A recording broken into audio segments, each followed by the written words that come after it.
I remember the exact moment everything changed, because it didn't feel important at the time.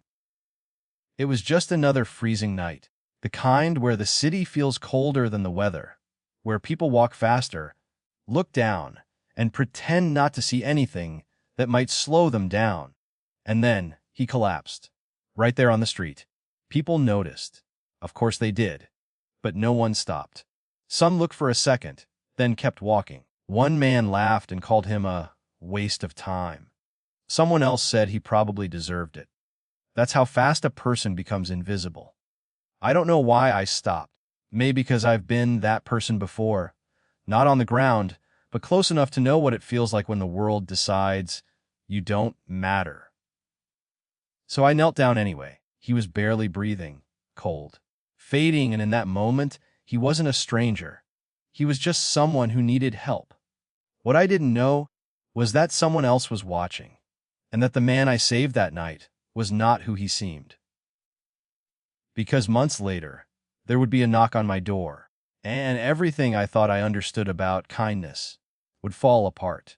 I pulled my coat tighter around me and tried not to think about the stack of unpaid bills waiting on my kitchen table. Rent, electricity, the pharmacy slip folded in my bag.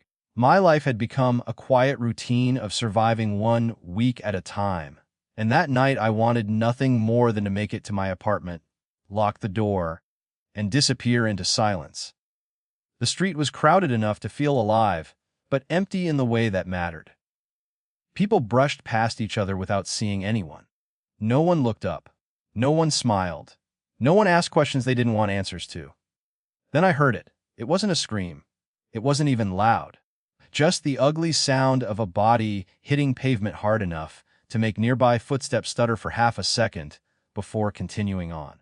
I turned and saw him crumpled near the curb beneath the weak yellow spill of a street lamp. For a moment, nobody moved.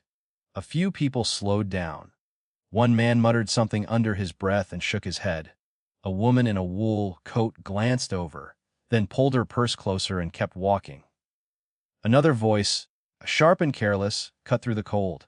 "Probably some drunk bum," a man said. That word sat in the air like it belonged there. Bum. Disposable. Forgettable. I don't know what made me move before anyone else. Maybe it was the way his hand twitched once against the pavement, like his body was still trying to ask for help even after the rest of him had given up. Maybe it was because I knew what it felt like to be looked at and already decided against. Either way, my body chose before my mind did. I dropped to my knees beside him. His skin looked wrong under the light, too pale, too still. His clothes were worn but not dirty in the usual way. His beard had grown in rough and uneven, and his hair was damp with melting frost. Up close, he didn't smell like alcohol. He smelled like cold air, blood, and something faintly medicinal. "Sir, can you hear me?" I asked, my voice shaking harder than I wanted it to. His eyelids fluttered, but they didn't open. I pressed trembling fingers against his neck and nearly cried from relief when I found a pulse. Weak, uneven, there but fading. I yanked my phone from my pocket and called 911. While I spoke, I could feel eyes on me. Not helpful eyes, the kind that always seem to appear when someone poor is in trouble and someone poorer stops to help. A man standing near a bus stop gave a humorless laugh. "You're wasting your time?" he said. "People like him always end up back on the street. People like him." The sentence hit me harder than the wind. I looked up at him, then at the others pretending not to listen. None of them had bent down. None of them had checked if he was breathing. They had already built a whole story around his clothes and his skin and the fact that he had collapsed where decent people weren't supposed to fall. I slid off my coat and draped it over him anyway. The cold bit into me instantly, but I barely felt it. I kept one hand near his shoulder, the other around my phone, answering the dispatcher's questions while I watched his chest rise in shallow, fragile movements.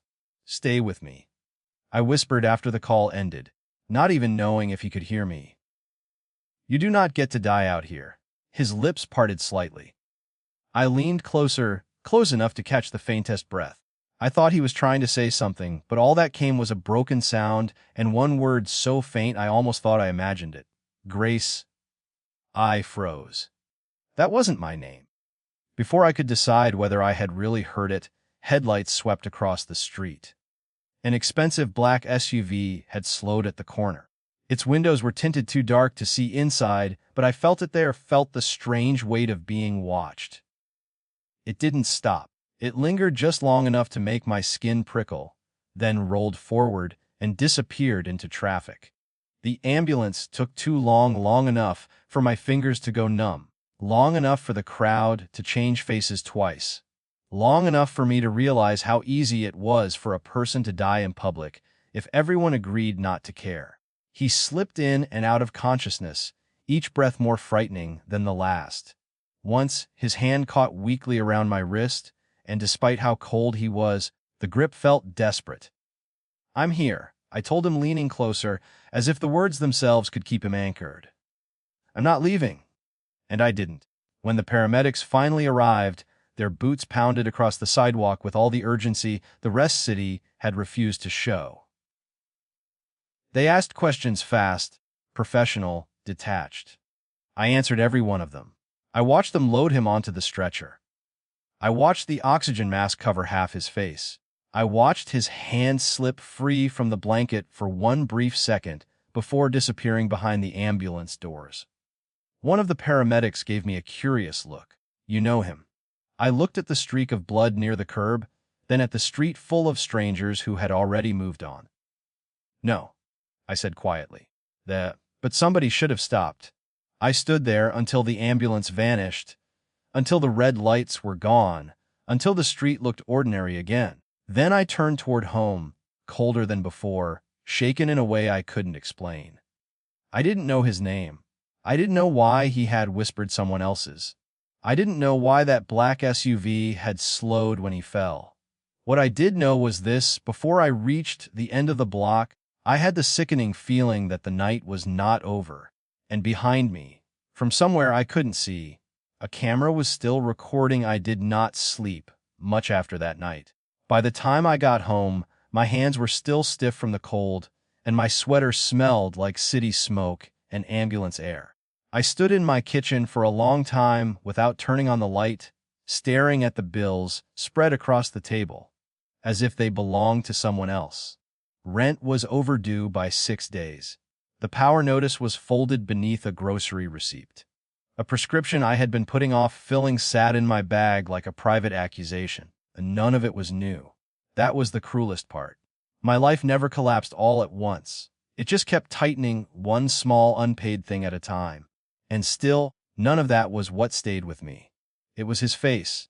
Every time I closed my eyes, I saw him lying under that street lamp, pale and fading, while people decided what kind of man he must be before bothering to see whether he was dying. I kept hearing that voice from the sidewalk, cold and dismissive. People like him. The phrase lodged itself somewhere deep in me because I had heard versions of it my whole life. Sometimes it was about the poor. Sometimes it was about black neighborhoods. Sometimes it was about immigrants. Sometimes it was wrapped in cleaner language and called concern. But it always meant the same thing: some people were worth saving, and some were not. The next morning, the city behaved as if none of it had happened. The diner was loud, greasy, and impatient. Plates clattered, coffee poured, tips came in thin. My manager, Denise, barely looked at me before handing me a stack of side work and telling me 2 servers had called out. I moved through the shift on instinct, smiling when I had to, apologizing when I had no reason to, absorbing complaints from people who thought an extra 3 minutes for us was a personal offense. By noon my body was there, but my mind kept drifting back to the ambulance doors closing. At one point Denise caught me staring out the window. "You with us today, Isabella?" she asked. I forced a small nod. "Yeah, just tired." She studied me for a second longer than usual. "Tired, I understand. Distracted cost me money." That was Denise's way of offering grace. She had none to spare. After my shift, I almost walked to the hospital. I even took 2 turns in the wrong direction before stopping myself. I did not know his name. I did not know where they had taken him. And even if I had, who was I supposed to be there? Not family. Not friend. Just a stranger who happened to stop. The kind of person hospitals thanked politely before shutting the door. So I went home instead. My apartment was as modest and stubborn as the life inside it. One narrow bedroom. A radiator that hissed like it was angry to still be functioning. That cabinet doors that never quite closed. I had built my whole adult life inside small spaces like that, teaching myself how to survive without asking too much from anyone. My parents died before they ever had the chance to leave me anything except debt and a last name. Everything after that came from endurance. Scholarships I almost lost. Jobs I took because I had to. Sacrifices no one applauded because they were too ordinary to be called brave. Helping him had not felt extraordinary to me. It felt automatic. That was what unsettled me most.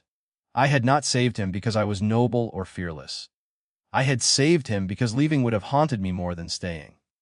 Still, the memory refused to settle.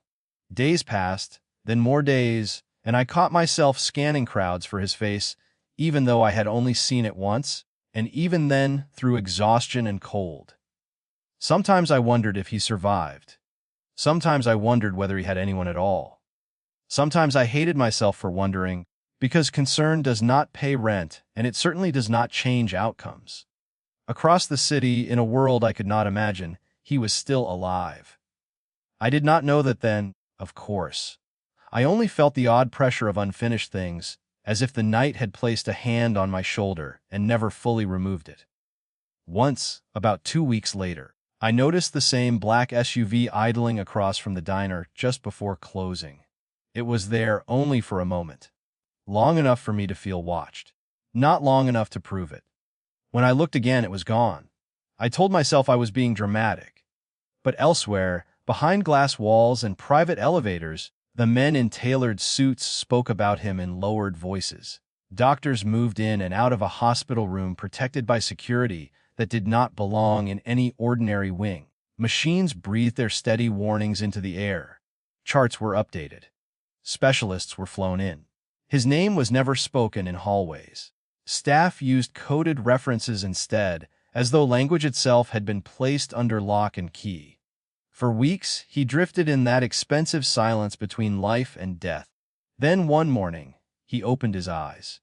The first thing he saw was not the room, not the monitors, not the frightened relief on the face of the physician leaning over him. It was me.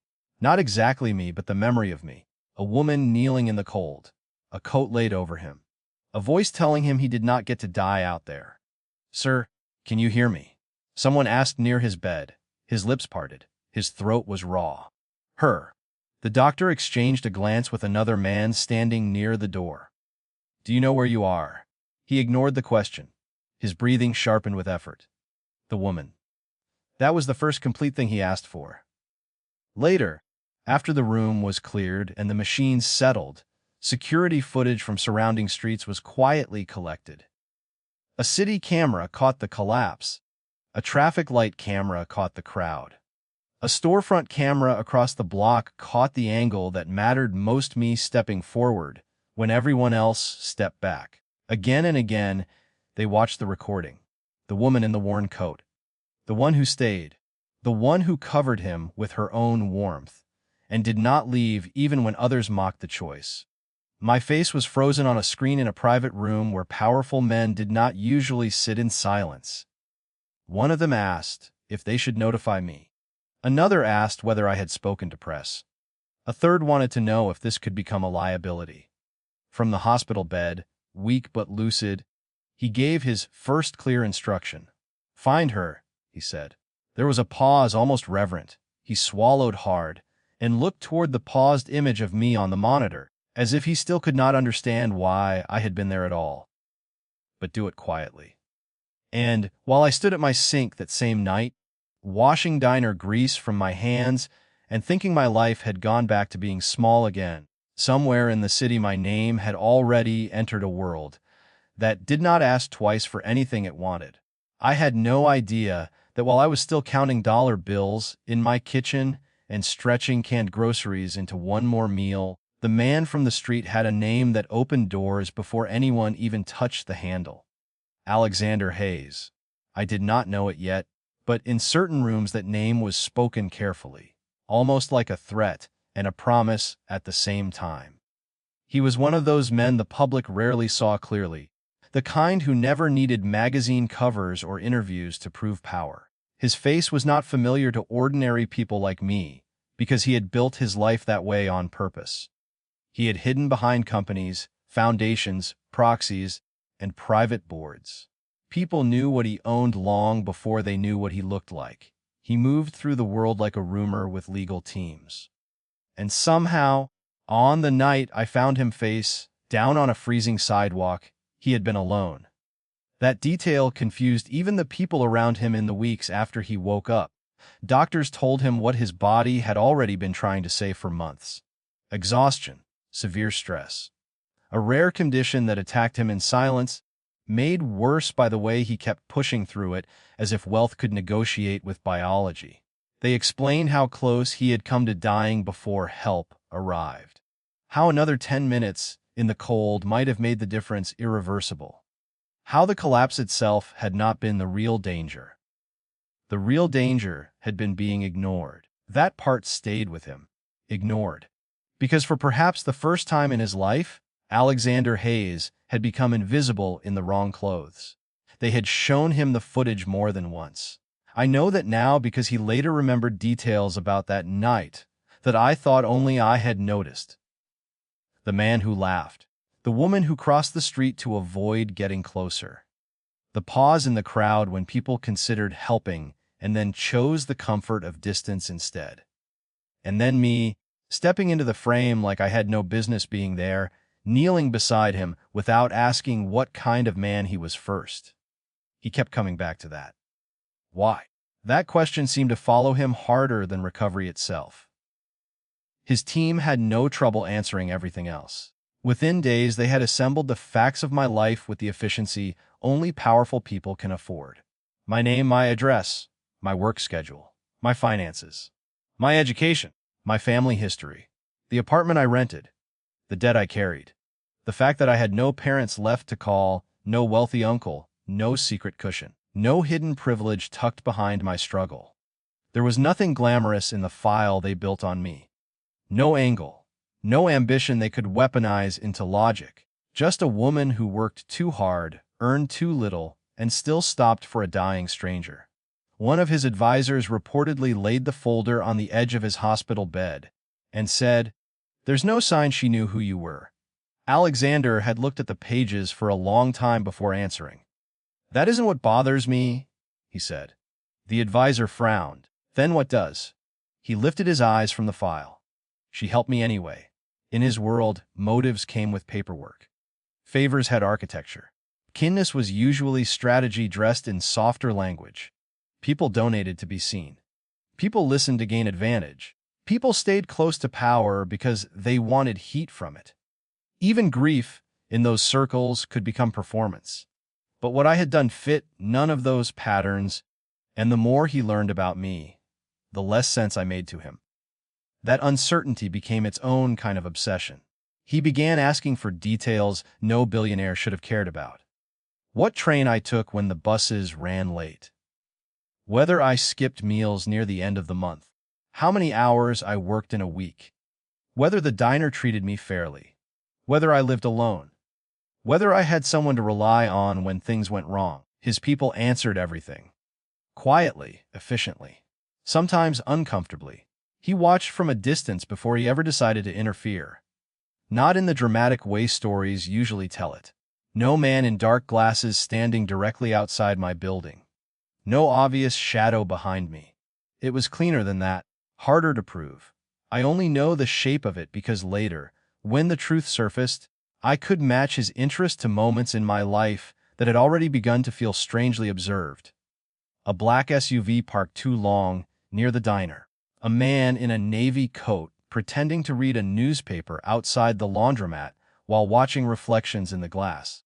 A woman in an expensive camel-colored coat sitting in the diner through an entire cup of untouched tea, her eyes lifting every time I laughed with an elderly customer or wrapped leftovers for someone who could not afford a full meal. At the time, I did not know they belonged to him. But he was studying me. Not because he thought I was dangerous. Not because he wanted to expose me. Because the deeper he looked, the more unsettled he became by what he found. I kept doing small kind things even when no reward followed. I let customers slide on tips if I knew they were embarrassed. I carried extra gloves in my bag in winter because cold hands made the city meaner. I smiled at people the way someone smiles when they know life can strip a person down in public. None of it was heroic. That was the point. It was simply how I moved through pain. One afternoon, one of his senior advisors finally pushed back. "This is becoming personal." The man told him Alexander, still thinner than he should have been, sat near the hospital window with my file open on the table beside him. It already was. "With respect, sir, she's a waitress from the South Side. This level of attention is unnecessary." The sentence hung there. A waitress from the South Side. Not a name. Not a person. Just a category. A place powerful people said carefully when they wanted to sound neutral, while meaning something uglier. Alexander's expression reportedly changed then, not with anger exactly, but with a kind of cold disappointment. "She has more character than most people in this building," he said. "Be careful how you reduce her." That was the first twist in all of this. The man I saved had spent his life surrounded by privilege, but somewhere between almost dying in the street and waking up to footage of strangers walking past him, he had begun to see the ugliness of the world he belonged to more clearly than before. And still, he did not step into my life directly. Not yet. Because by then, his interest had outgrown gratitude. Gratitude could have been handled with flowers, a check, a polite letter from legal. This was something stranger. He wanted to understand a kind of goodness he had never been able to buy. And for a man like Alexander Hayes, not being able to buy understanding was its own form of crisis. So he made a decision. He would move closer. Not by introducing himself. Not by telling me the truth. But by entering my life in a way I would never see coming. And the moment he gave that order, my ordinary world quietly stopped belonging only to me. The first sign that something was changing came in the form of an envelope taped to my apartment door. I saw it after a 14-hour day, when my back hurt, my patience was gone, and all I wanted was silence. At first I thought it was another warning from the landlord, another stiff little reminder that life charged interest on every breath. But when I opened it, I found a short printed notice instead. My overdue rent balance had been cleared. No explanation. No signature. Just a stamped confirmation that my account was current. I stood there in the hallway for a long time, reading it over and over, as if repetition might force honesty out of the page. There had to be a mistake. I went downstairs immediately. Mr. Leland, my landlord, barely looked up when I stepped into his office. He had the same tired face he always wore. The same coffee-stained ledger, the same habit of speaking to tenants like hardship was a personality flaw. "There's something wrong with my account," I said, holding out the notice. He adjusted his glasses, glanced at the paper, then at me. "Looks fine to me. I didn't pay this? Then somebody paid it for you." He said it carelessly, but my stomach tightened. "Ooh," he shrugged. "Payment came through a management transfer. Certified and clean." That made no sense. "From who?" His eyes lifted then, just enough to remind me that curiosity was apparently an inconvenience poor people were not entitled to. "Miss Carter, money doesn't usually upset tenants this much. It does when it arrives without a reason." He gave a dry laugh. "Maybe somebody finally decided to do you a favor." I left with the notice still in my hand and a strange hollowness in my chest. Gratitude should have been the first feeling. Relief should have followed. Instead, all I felt was exposed. For 2 days I convinced myself it was some clerical correction, some delayed subsidy, some administrative miracle the city had made by accident. Then the second thing happened. I was halfway through a breakfast shift when Denise called me into the back office. Her expression was unreadable, which usually meant bad news. She leaned against the filing cabinet with her arms crossed and nodded toward a folded card on the desk. "Someone came by asking about you," she said. My pulse jumped. "Who?" "Didn't leave a full name. Just said he represented a private dining group opening a new location downtown." I stared at her. "Why would anybody ask about me?" "Apparently," she said, in the flat tone of someone who resented delivering good news. "They've heard you're reliable." I almost laughed. Reliable was the compliment people gave when they had nothing generous to say about talent. Denise slid the card closer. "They want you to interview." "I didn't apply."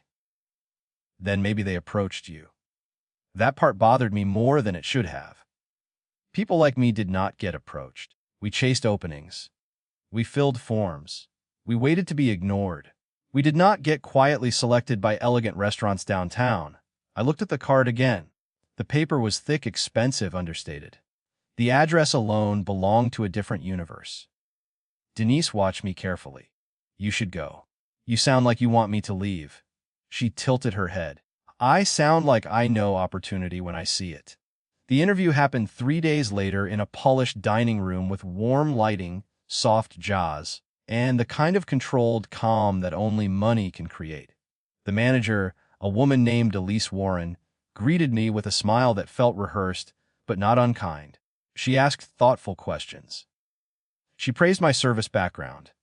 She already seemed to know things I had not yet told her. At one point, she set my resume down and said that you have a strong instinct for people. That matters more than formal polish. I blinked. "How would you know that?" Her smile shifted, just slightly. "It was mentioned." "By who?" I wanted to ask. But something in her expression warned me not to. I got the job before it made it back to the train station. Higher pay, better hours, health coverage after probation. It was more than I had hoped for in a year, maybe more. Any reasonable person would have called it a blessing. I did too, out loud, because the alternative sounded paranoid. But inside, the same unease kept building. Nothing about it felt random. Nothing about it felt earned in the ordinary way. And still, my life did become easier. Not dramatically, just enough to make breathing less expensive. I bought groceries without doing math in every aisle. I filled the prescription I had been postponing for weeks. I slept one full night without waking up afraid of what the mailbox might hold, but the strangest part was, the relief did not soften me.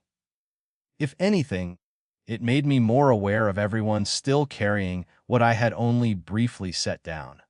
I kept giving away free coffee when I could get away with it. I kept slipping extra bread into takeout bags for people who counted change too carefully. At the train station, I gave my scarf to an older woman whose hands were shaking so hard she could barely hold her purse. Kindness had never felt noble to me. It felt familiar, like recognizing your own reflection in somebody else's exhaustion. I did not know that someone was watching those moments too. From a distance, Alexander kept arranging small mercies into my life, as if he were trying to answer a question only I had created in him. He paid. He redirected. He opened doors. But the more he watched me move through those changes without becoming harder or greedier or dazzled by relief, the less satisfied he became with his own world. Wealth had solved every problem around him except the one inside him. He had power, reach, insulation. Yet somehow I had more peace in a cramped apartment than he did in rooms built to impress kings. That difference unsettled him. It should have stayed hidden longer. It probably would have, if not for the twist that broke the pattern one evening. After a late shift at the new restaurant, I stepped outside and saw that same black SUV parked across the street. Not similar, the same one. The same polished frame.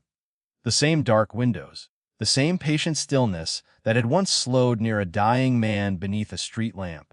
My blood ran cold. I stood frozen on the sidewalk while the city moved around me, every instinct suddenly awake.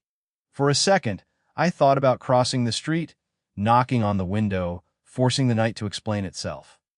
But before I could move, the vehicle pulled away smooth, deliberate, unhurried, as if it had already seen enough. That was when gratitude finally gave way to something sharper. This was not luck. This was a pattern, and for the first time since that winter night, I stopped asking whether the man I saved had survived. I started asking whether he had ever really left my life at all. Something in me shifted the moment I saw that SUV again. It wasn't fear at first. It was recognition. The kind that doesn't come from logic, but from something deeper, pattern, instinct, the quiet awareness that your life is no longer moving randomly. I walked home that night slower than usual, not because I was tired, but because I was thinking harder than I had in months. Nothing about the past few weeks had been normal. Not the rent, not the job, not the timing of either. I sat at my kitchen table and started laying everything out in my head like pieces of a puzzle I didn't want to solve but couldn't ignore anymore. The rent had been cleared exactly when I was about to fall behind in a way I couldn't recover from. The job had appeared right when I needed a way out. Even small things, the prescription I could suddenly afford, the shifts that aligned too perfectly, the absence of the usual setbacks that always seemed to follow me, none of it felt accidental anymore, it felt placed. And I hated that realization more than I expected. The next day I started asking questions. Carefully at first. Casually. I asked Mr. Leland again about the payment, this time pretending I needed records for tax purposes. He gave me the same answer, but this time his tone carried something sharper. "You should be grateful," he said, leaning back in his chair. "People like you don't usually get second chances like that. People like you." There it was again. That quiet line people drew without ever admitting it. I held his gaze a second longer than necessary. "People like me pay rent," I said calmly. "That's not a favor." He smirked like I had missed the point. Or maybe like I had proven it. At work, I tried a different angle. Elise noticed before I even spoke. "You're distracted today," she said, watching me polish glasses that were already clean. "I just had a question," I replied. "About how I got hired." Her expression didn't change much, but something in her posture tightened. "You interviewed well." "I know," I said quietly. "But that's not what I'm asking." A pause stretched between us. Then she sighed softly, lowering her voice. "Isabella, sometimes opportunities come from recommendations that don't need to be explained." That's not an answer. It's the only one I can give you. There was no hostility in her tone, but there was something else, restraint. As if she had already said more than she was supposed to. I nodded, but the answer didn't settle anything. It only confirmed what I was starting to suspect. Someone was behind this. And whoever they were, they had reach. The feeling of being watched didn't arrive all at once. It grew slowly, like a shadow stretching across a room as the light changes. At first, I caught myself glancing over my shoulder more often. Then I started noticing the same types of people in places that didn't quite fit. Well, dressed, quiet, observant. Not interacting, just presence. On my way home, I passed two men standing near a corner store. One of them stopped mid-sentence when I walked by, his eyes following me just a second too long. Not threatening, not aggressive, just aware. It made my skin crawl. That night, I couldn't ignore it anymore. I pulled out a notebook, the same one I used for budgeting, and started writing things down. Dates, times, details.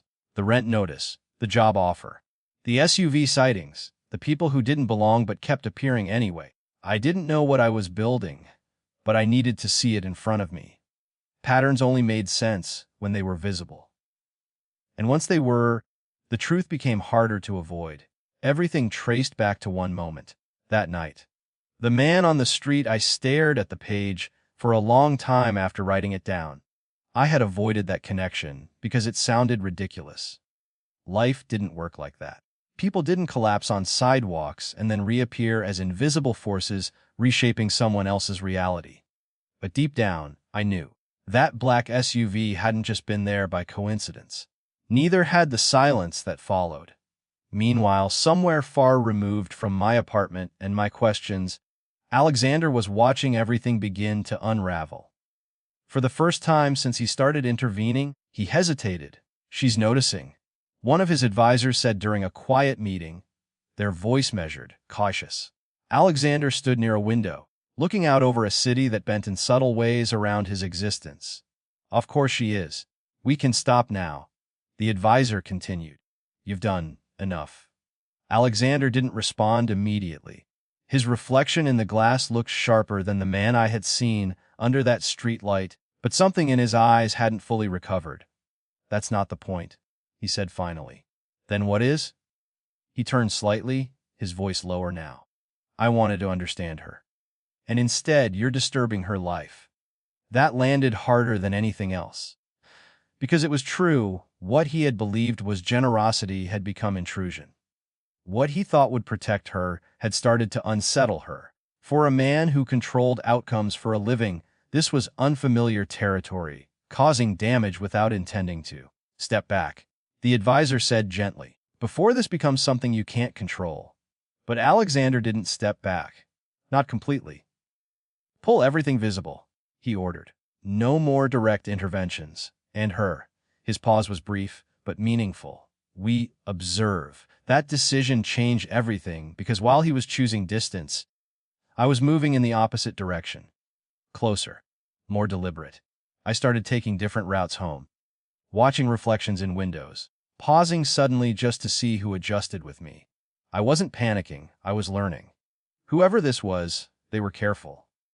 But they weren't invisible, and I wasn't as powerless as they thought. 3 nights later, something happened that shattered whatever balance was left. I returned home to find my door slightly open. Not forced, not broken. Just unlocked. My chest tightened as I stepped inside slowly, every sense alert. Nothing looked disturbed at first glance. The same worn furniture. The same quiet space. The same life until I saw the envelope on my table. Not taped to a door this time, placed. Deliberate. I approached it slowly, my hands colder than they should have been. There was no name on the outside, no markings. Just weight. When I opened it, a single photograph slid out. My breath caught. It was from that night. Me, kneeling beside him. Clear. Close, undeniable. And on the back, written in clean, precise handwriting, were 5 words that changed everything. I remember what you did. I stood there frozen, the room suddenly too small, the silence too loud. Because whoever had been watching me had just decided to let me know. For 3 days after the photograph appeared on my table, I barely slept. Every sound outside my apartment felt intentional. Every passing car slowed, just enough to make me look twice. I kept the photo in my bag, not out of fear, but because I needed to remind myself it was real. That this wasn't something I had imagined out of exhaustion and stress. Someone had been there that night. Someone had seen everything. And now, whoever they were, they had stepped closer. I remember what you did. The words stayed with me more than the image itself. Not thank you. Not who are you. Just, I remember it didn't feel like gratitude. It felt like recognition. Like I had crossed into someone else's story without realizing it. By the 4th evening, the tension had settled into something sharper, expectation. I didn't know what I was waiting for, but I knew this wasn't over. People with that kind of reach didn't leave things unfinished. So when the knock came, I wasn't surprised. But I still froze. It wasn't loud. It wasn't aggressive. It was controlled. Measured. The kind of knock that assumed it would be answered. I stood in the middle of my apartment for a moment, staring at the door as if it might explain itself. My heart was steady but heavy. Not panic. Something closer to certainty. This was it. I walked over slowly and opened the door. And for a second, nothing made sense, because the man standing in front of me didn't match the version of him I had built in my head. He wasn't dressed like someone trying to impress. No expensive coat thrown carelessly over his shoulders. No obvious display of wealth. Just a dark, tailored jacket, simple, precise. His posture was straight, his presence controlled in a way that didn't need to announce itself. But it was his eyes that made everything stop. I knew them. Not clearly. Not completely. But enough. You. I said before I could stop myself. His expression shifted slightly, not surprised, not defensive, just aware. Yes, he replied. His voice was calm, but there was something beneath it. Something uncertain, like he had rehearsed this moment in his head and still didn't trust how it would unfold. For a few seconds, neither of us spoke. The hallway felt too small for what was happening. My apartment behind me suddenly felt exposed, like it had been waiting for him without my permission. "You've been watching me?" I said. It wasn't a question. He didn't deny it, less. The honesty landed harder than any excuse could have. "Why?" Another pause then, quietly. "Because you saved my life." The words hit me like something physical. I searched his face again, really looking this time. Beneath the control, beneath the composed exterior, there was something fragile I hadn't expected. Not weakness. Just weight. That were there. He continued. "That night, I know," I said, my voice tightening. I was there too. That wasn't what I meant, and he knew it. He took a small step forward, not into my space, but closer to the truth he was trying to reach. "My name is Alexander Hayes." The name meant nothing to me at first, and then it did. Not because I had seen his face, but because I had heard the name in passing. In conversations at the restaurant, in the news playing quietly in the background. Always mentioned carefully. Always tied to something large, something distant, something that didn't belong to people like me. I stared at him, trying to connect the man in front of me with the weight of that name. I stopped, not even sure how to finish the sentence. "Yes," he said simply. The room shifted. Everything I had been trying to understand suddenly rearranged itself around one impossible truth. The rent, the car, the photograph. "You did all of this," I said, my voice low now. "I did. And you thought that was okay?" That was the first time his composure cracked. Not visibly, not dramatically. But something in his eyes changed, like he had expected anger and still wasn't prepared for it. "I thought it would help," he said. "Help." I repeated the word sharp now. "You don't help someone by stepping into their life without permission." "I didn't step in," he replied carefully. "I stayed out of your way." "That's not the same thing." A silence filled the space between us again, heavier this time. For a moment I saw it from his side. The intention, the logic, the belief that he was fixing something broken. But intention doesn't erase impact. And impact was standing in front of him now, questioning everything he had done. "You don't even know me," I said. "I know enough." That answer landed wrong. "No," I said firmly. "You know things about me. That's not the same as knowing me." Something in that statement held. He didn't argue. Instead, he exhaled slowly, as if letting go of something he had been holding on to too tightly. "I didn't understand it," he admitted. "What?" "Why you stopped." The question caught me off guard. I stared at him, trying to decide if he was serious. "You think this is about that?" I asked. "It started there," he said. I shook my head slightly, disbelief mixing with something else I couldn't name. "You collapsed on a street," I said. "You needed help. And no one else stopped." The words were quiet, but they carried something heavier than frustration. I held his gaze. "That's not on me," I said. "I know," he replied. "That's the problem." That was the moment everything shifted. Because for the first time I saw it clearly. This wasn't about repayment. This wasn't about generosity. This was about a man who had everything, trying to understand something he had never experienced. And somehow, without meaning to, I had become the answer he couldn't buy. The realization unsettled me more than anything else. "You don't fix that by controlling someone else's life," I said. "Wasn't trying to control you?" "Then what were you trying to do?" He looked at me, really looked this time, and for the first time since he arrived, his voice lost its certainty. "I was trying to understand you." The honesty in that answer didn't comfort me. It made everything more complicated. Because now I knew the truth, not just about him, but about why all of this had happened, and as I stood there, trying to process the weight of it, I realized something else. This wasn't over. Not even close. Because if he had gone this far just to understand one moment, then whatever came next wasn't going to be simple. And the next thing he said proved exactly that. He didn't leave. Not after saying he wanted to understand me. He stood there in my doorway, carrying the kind of silence that didn't belong in a place like mine. It made everything feel smaller, my apartment, my life, even my anger. But I didn't step aside right away.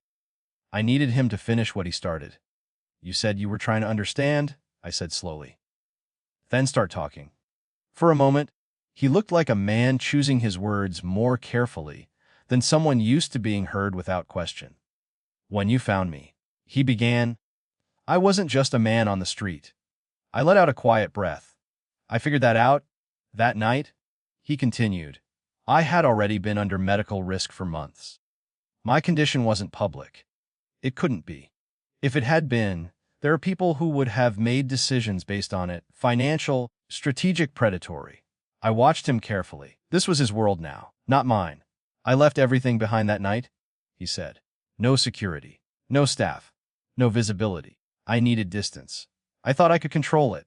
And you couldn't, I said. No. There was no pride in that answer. If you hadn't stopped, he added, his voice quieter now, I wouldn't have made it to that ambulance. And if I hadn't made it, he paused, searching for something more precise than emotion. There are over 11,000 employees across my companies. Active contracts in multiple sectors. Projects tied to infrastructure, healthcare, logistics. My absence wouldn't have been clean. It would have created a chain reaction. I folded my arms slightly, not out of defiance, but to steady myself. You're saying I saved your business. I'm saying you saved everything connected to me. The way he said it didn't sound like pride. It sounded like weight. I looked away for a second, trying to process the scale of what he was describing. It felt too large to belong to the same night I remembered. The cold pavement, the silence, the indifference of strangers. I didn't know any of that, I said. I know, he replied. That's what I can't understand. I turned back to him. What exactly are you struggling to understand? His answer came without hesitation this time. Why you stashin' again? Simple. Direct.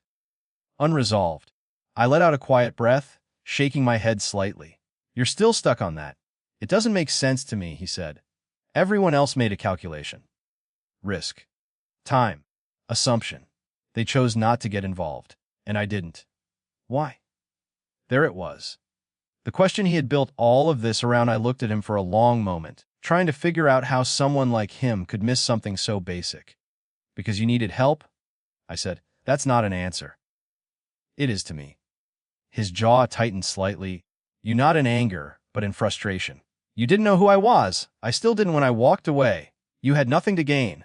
I held his gaze. Exactly. That landed, not loudly, not dramatically, but deep enough to shift something in his expression. For the first time since he knocked on my door, he looked unsettled. Not by me, by the answer. I saw a man on the ground, I continued. Not a billionaire, not a liability, not a strategy. Just someone who was about to die while everyone else decided he wasn't worth stopping for. The words came sharper now, not because I wanted to hurt him, but because I needed him to understand what his world looked like from mine. I've been that person, I added quietly. Not dying on the street, but close enough. Invisible. Judged before anyone asked a question. People walk past you like you don't exist, or worse, like you deserve whatever happens next. His eyes didn't leave mine. And you think I helped you because I'm good? I said. No. I helped you because I know what it feels like when nobody does. Silence followed. Heavy. Honest. And for the first time, I saw something in him break, not in weakness, but in recognition. Like a truth had finally reached him that no amount of money had ever been able to deliver. I've spent my entire life building control, he said slowly. Systems. Outcomes. Certainty. I can tell. And yet I couldn't predict you. You weren't supposed to. That almost sounded like a challenge, but it wasn't meant to be. It was just the truth. I stepped back slightly, finally letting the door open wider. Not an invitation. Just space. You don't understand kindness, I said. Not really. That's why I'm here. No, I corrected him. You're here because you tried to turn it into something else. His expression shifted again. I tried to help you. You tried to fix me, I said. That's not the same thing. It is when you don't ask. That hit harder than anything else. Because now we weren't talking about the past. We were talking about what he had done after. The rent, I continued, the job, the people watching me. You didn't help me. You stepped into my life and rearranged it like it was a problem to solve. I made things easier for you. You made things unclear, I said. You took choices away from me and replaced them with your own. That wasn't my intention. I know, I said. That's the problem. Another silence. But this one felt different. Not tense. Transformative. Because something between us had shifted. This wasn't about gratitude anymore. It wasn't about power either. It was about understanding and the fact that we were standing on completely different sides of it. I thought I was honoring what you did, you admitted. You were trying to repay it. Yes. You can't repay something that wasn't a transaction. That stopped him completely. For a moment, he didn't speak at all, and in that silence, I realized something unexpected. He wasn't here to prove anything. He was here because, that for the first time in his life, something didn't make sense, and he didn't know how to solve it. That night, he said quietly, "You changed something." I didn't respond right away. "Not just in my life," he added, "in how I see things." I studied him for a long second. "And now?" I asked. Now came the part that mattered. Because this wasn't about what had already happened. It was about what he was going to do next. His answer didn't come quickly this time, which meant it mattered. "I don't know," he admitted, and that was the most honest thing he had said since he walked in. I nodded slowly. "Then figure it out," I said. "But this time, don't do it by controlling someone else's life." His eyes held mine, steady now, but different. Not dominant, just aware. Because now he understood something he hadn't before. And I understood something too. This wasn't the end of the story. It was the moment where everything could go in completely different directions. And whichever path he chose next would define who he actually was. He stood there for a few seconds after I told him to figure it out, and for the first time since he entered my apartment, he looked like a man with no useful script left. That mattered more than any apology. Men, like Alexander Hayes, were not used to standing in uncertainty. Their entire lives were built to avoid it. They hired people to predict outcomes, soften risk, control narratives, bury discomfort before it could become consequence. But nothing in that room could be delegated. Not the truth. Not the silence. Not the look on my face when I made it clear that kindness was not a debt he could settle with access and strategy. When he finally spoke, his voice was quieter than before. "You were right." I did not answer immediately. People with power often admitted small truths just to keep hold of bigger ones. I had seen enough of that in smaller ways all my life. Employers apologizing for disrespect without changing behavior. Landlords softening cruelty with polite language. Customers looking ashamed after saying something racist, then still leaving without tipping. Regret, on its own, had never impressed me. But Alexander did not defend himself again. "I turned your humanity into a problem I could solve," he said. "And in doing that, I stripped it of the very thing that made it real." That sentence landed differently. Not because it was elegant, but because it was accurate. I leaned against the edge of the table and studied him. "So what now?" He let out a slow breath. "That. Now I stopped making you the center of a lesson you never asked to teach." That was the first moment I believed he might actually change. Not for me. Not because I had rescued him, but because something in him had been forced to confront itself, and he could no longer pretend he had not seen it. He left not long after that. No dramatic promises. No oversized gesture. No check placed on my table like some polished insult. Just a pause at the door, a look I could not fully name, and a final sentence that stayed with me long after he was gone. "You reminded me that survival looks different from the street than it does from a boardroom." Then he walked away. I expected the silence after that to feel victorious. Instead, it felt tender. Not soft, not romantic, just human in a way I had not prepared for. Because once the anger settled, I was left with the strange truth that I did not hate him. I hated what he had done. I hated the watching, the interference, the arrogance hidden inside his gratitude.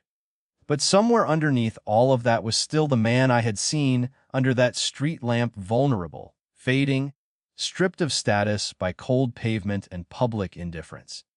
And I knew that version of him had been real too. The weeks that followed were the first truly quiet weeks I had had in months. No more mysterious envelopes. No more careful coincidences. No more black SUV waiting just long enough to make my skin tighten. My life returned to its ordinary rhythm, but something subtle had changed. Not outwardly, I still worked, still counted money before grocery trips, still lived inside the same small apartment with the angry radiator and the cabinet that would not close. But the world around me felt slightly less fixed than it had before, as if one impossible thing had happened and now reality had loosened by half an inch. Then the changes began again. Only this time, they weren't aimed at me.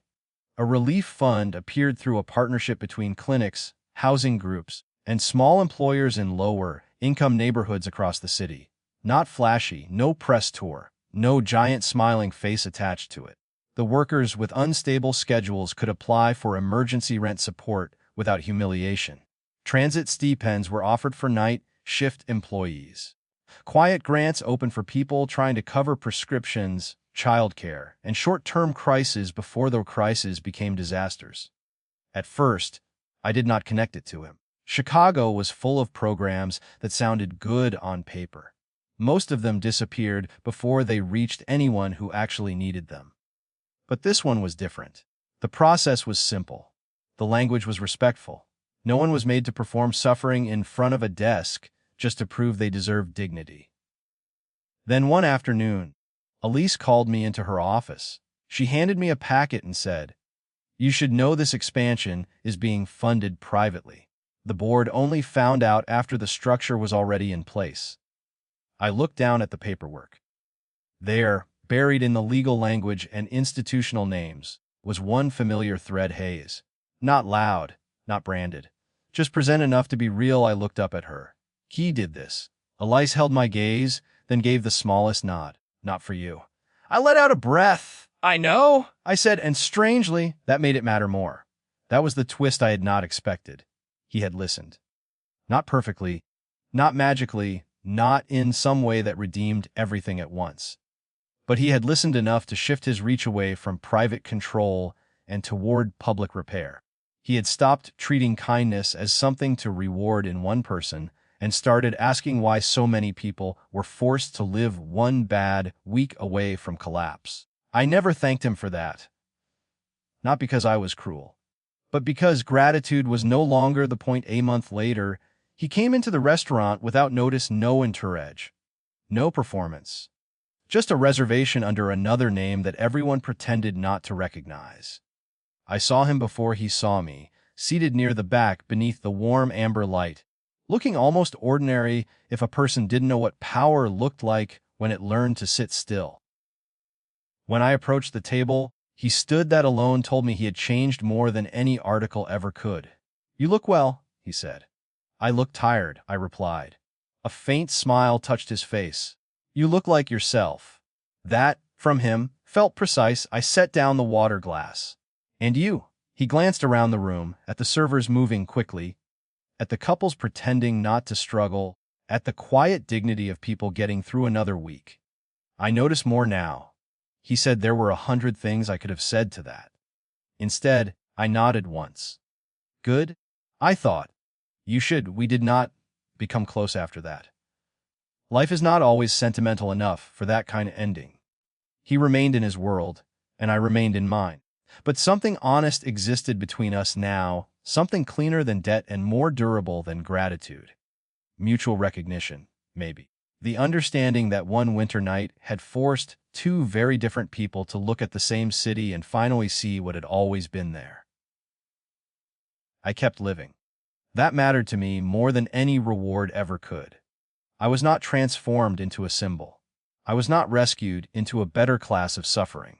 I remained exactly what I had always been, a woman who worked hard, carried quiet scars, and knew that a human life did not become valuable only after someone important was attached to it, and Alexander, for all his wealth, did not become a hero either.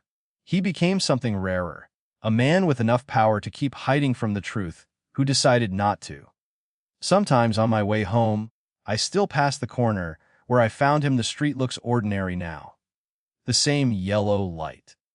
The same rush of people who have somewhere else to be. Nothing marks the place. Nothing tells the story. The city has already swallowed that night the way cities swallow everything. But I remember, and somewhere in that same city, under another street lamp, on another bitter night, someone else will fall. Someone else will hesitate. Someone else will decide, in a heartbeat, what kind of world this is. And the question that still haunts me is not whether help exists. It is whether anyone will stop before it is too late. If story has touched your heart, like, share, and subscribe my channel. Bless you all, my people.